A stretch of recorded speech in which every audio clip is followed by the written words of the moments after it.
En estos momentos, todas las encuestas indican que José Antonio Kast pasará a segunda vuelta. Puede pasar en primero o segundo lugar. Hasta hace poco, todas las encuestas daban por ganador a Gabriel Boric en segunda vuelta, pero hay algunas que indican que ganará Kast. Todavía hay muchos indecisos. La verdad es que no sabemos la cantidad de jóvenes que votarán, algo que es muy decisivo para el éxito de Boric. Lo cierto es que es posible no recordar porque no existe una disputa electoral entre dos candidatos que ofrezcan modelos tan distintos para el país. Es posible, no recuerdo cuándo esto se produjo. Algunos dirán que fue la elección de 1970 en que triunfó Salvador Allende. Puede ser, aunque en ese tiempo Chile era un país mucho más estatista, la derecha era bastante estatista y en medio de la Guerra Fría. Digámoslo una vez más, Chile ha vivido una revolución. La constitución actual casi no existe y la convención está redactando una nueva constitución. El plebiscito para redactar esta nueva constitución fue aprobado por un 78%. La elección de miembros de la convención constitucional, la derecha fue reducida a un insignificante número de constituyentes, de leves constituyentes. Lo lógico es que en este proceso refundacional en el que entró el país, gane Gabriel Boric. Eso es la lógica.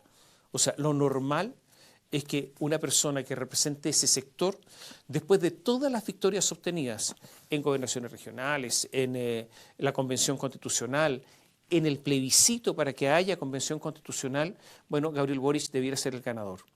Su programa de gobierno, centrado en la redistribución del poder y en el cambio generacional, debiera ser la continuación entonces de la revolución. Una victoria de José Antonio Kast podría verse como la contrarrevolución. Y es raro que ocurra, y solo se explicaría por la increíble actitud de la oposición ante la violencia que se prolongó durante meses y meses. Ante saqueos, vandalismo y agresiones, sin siquiera alguna palabra para las víctimas, muchos callaron convenientemente en la izquierda y en la centroizquierda, otros avalaron y otros teorizaron, como Fernando Atria, quien, hay que reconocerlo, ya había anunciado que el régimen había que cambiarlo por las buenas o por las malas. Fue siempre sincero. Que Kast sea competitivo es gracias a ellos, algunos que se tornaron en revolucionarios en edad tardía. También hay que decirlo, el desempeño de Gabriel Boric en el último mes, dando explicaciones una y otra vez, sin respuestas, con olvidos y tartamudeos, ha ayudado a Kast. ¿Es raro? No, no tanto.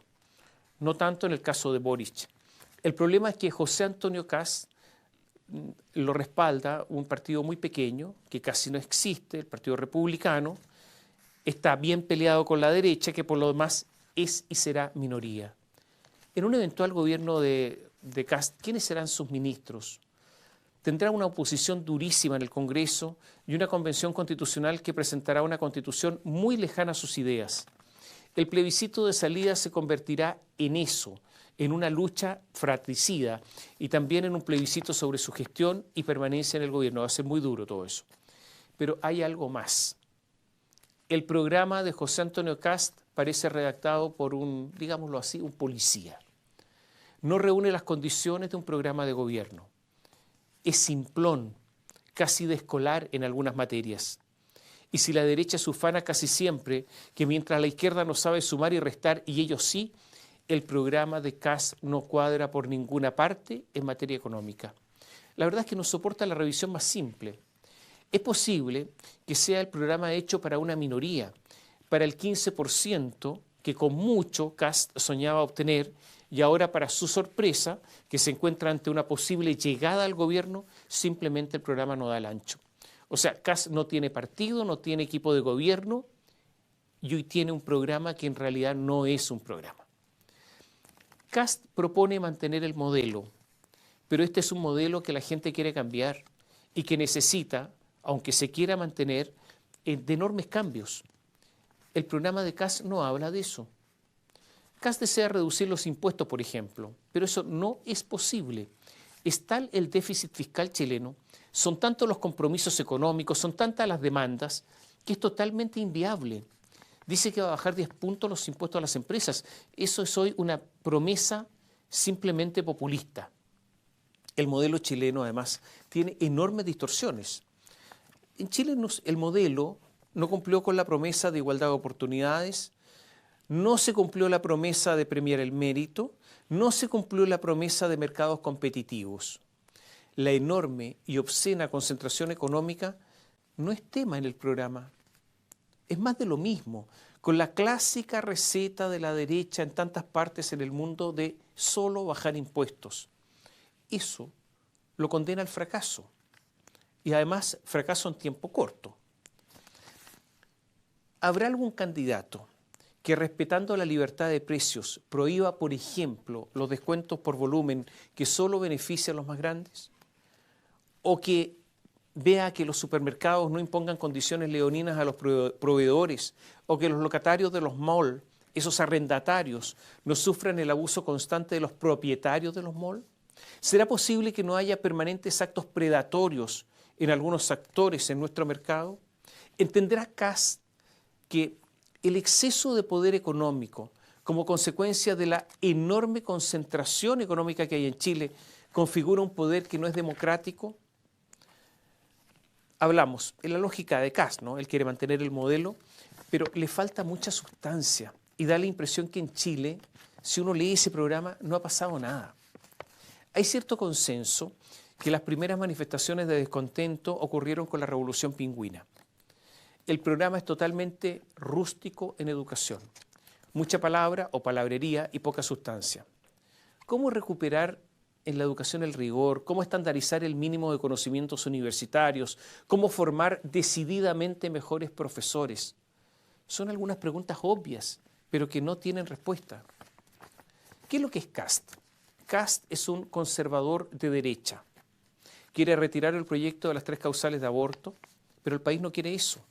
Desdeña el cambio climático, como Donald Trump y Bolsonaro, pero en el mundo no cabe duda que nos encaminamos a una catástrofe y hay diversos estudios que indican que Chile será uno de los países más golpeados en el mundo por el cambio climático. Ya se habla de emigración climática.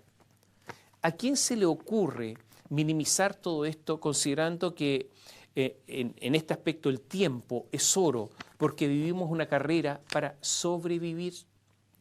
El programa dice lo siguiente, que para recuperar la agricultura se propone avanzar en la aceptación de que las especies de flora y fauna que conviven con la población humana o son influidas por esta deben buscar un camino para, y esto entre comillas, pagar su derecho a existir y prosperar en manos de sus guardianes.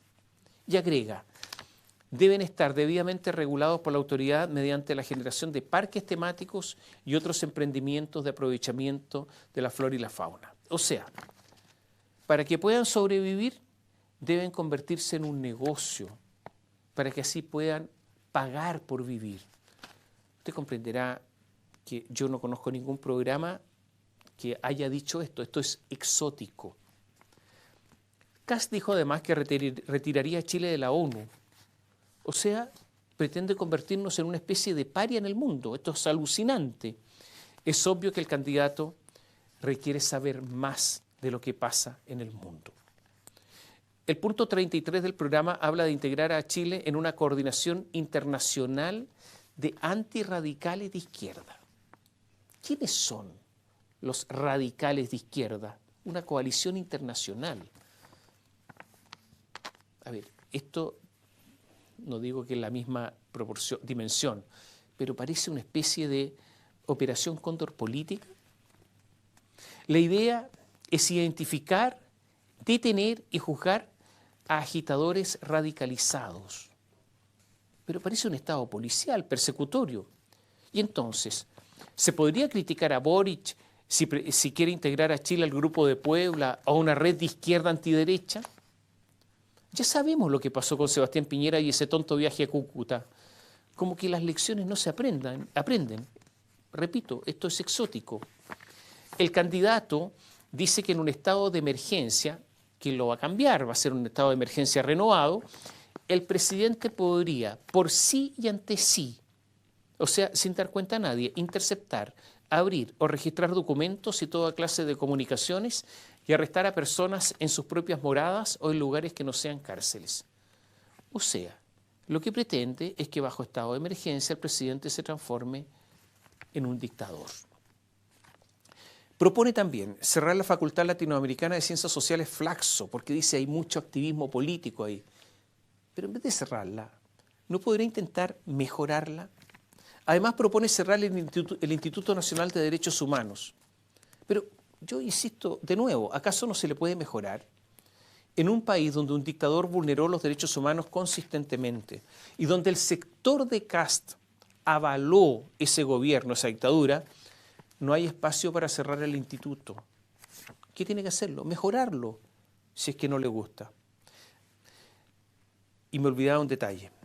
El programa habla de muchas cosas por hacer sin establecer su costo y además bajando impuestos. El asunto de verdad no calza. Son solo ejemplos de un programa rústico, tosco, insuficiente, confuso. Un programa, lo reitero, para un grupito del 15%, que es el que se pretendían obtener, pero no da el ancho para gobernar. Es verdad que si Kast y Boric pasan a segunda vuelta, habrá otra campaña y seguramente ambos candidatos van a actualizar sus programas. ¿Será capaz José Antonio Kast de presentar algo viable, mínimamente coherente? Porque con este programa, con el que tiene ahora, no es posible gobernar. Posiblemente, claro, con el de Boric tampoco. Vaya lío en el que estamos metidos.